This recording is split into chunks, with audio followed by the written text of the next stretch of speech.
Bíblia diz: e correndo Filipe. A sua também diz assim, mamãe. Versículo 30, e correndo Filipe.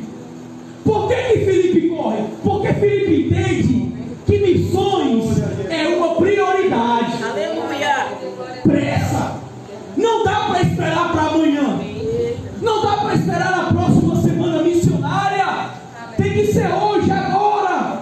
Todos os dias. Aleluia. Ele corre porque ele entende que a obra de Deus, ela é urgente. Aleluia. Ele corre porque ele entende que é uma alma que está precisando dele. Aleluia.